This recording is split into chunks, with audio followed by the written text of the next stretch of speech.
விஜயை அடிப்பேன் சொன்னது திமுக எம்எல்ஏ ஜிவி மார்க்கண்டேயன் விளாத்திக்குளம் சட்டமன்ற திமுக உறுப்பினர் விஜயை சவுக்கால் அடிப்பேன் அப்படின்னு சொல்கிறக்கூடிய விஷயம் இன்றைக்கி நேஷனல் மீடியாவில் இவ்வளவு அக்லியாக பேசுகிறார்களே, இவ்வளவு கேவலமாக பேசுகிறார்களே அப்படிங்கிற அளவுக்கு ரிப்போர்ட் ஆகிருக்கு.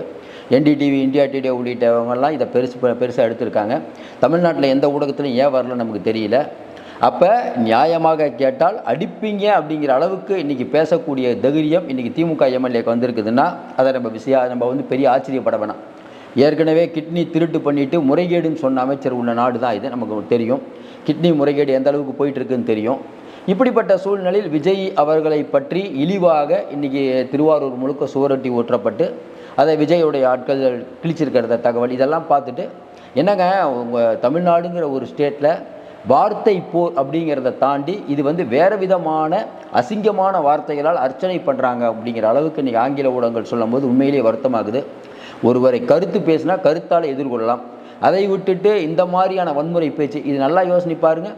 இதே டிவிகேல இருந்தோ அதிமுகவில் இருந்தோ யாராவது சொல்லியிருந்தா இன்றைக்கி திமுக சும்மா விட்டுருக்குமா? எப்படி நீங்கள் பேசலாம், எப்படி அடிப்பீர்கள் சொல்கிறோம், சர்ச்சையான பேச்சு. இதற்கு உடனடியாக அவர் மீது அவதூறு வழக்கு போடணும், அப்படி போடணும், இப்படி போடணும், வன்முறையை தூண்டுகிறார் அப்படிலாம் சொல்லியிருப்பீங்களே. அப்போ ஊருக்கு ஒரு நியாயம், உங்களுக்கு ஒரு நியாயமா? நமக்கு ஒன்றுமே புரியலையே. முதலீடுகளை முதல்வர் ஈர்க்க போனாரே என்ன ஆச்சு அப்படின்னு கேட்குறாரு. அங்கே இருக்கக்கூடிய ரயில் பெட்டி தொழிற்சாலை இருந்ததேப்பான்னு கேட்டால் இல்லவே இல்லைன்னு வாதாடுறாங்க. கரெக்டாக பார்த்தா அது இருந்திருக்குது. அதுக்கப்புறம் தான் திருச்சிக்கு இடம்பெயர்ந்துருக்குது. அதே மாதிரி கப்பல் கட்டக்கூடிய ஒரு நிறுவனம் இருந்திருக்குது, அதுவும் இடமாற்றம் செய்யப்பட்டிருக்கிறது. அதுக்கப்புறம் பார்த்தீங்கன்னா நாகப்பட்டினத்தில் குடிநீர் தட்டுப்பாடு மிகப்பெரிய அளவில் இருக்குது, காவேரி நீர் அங்கே ஒழுங்காக வரல அப்படின்னு அவர் சொல்கிறாரு.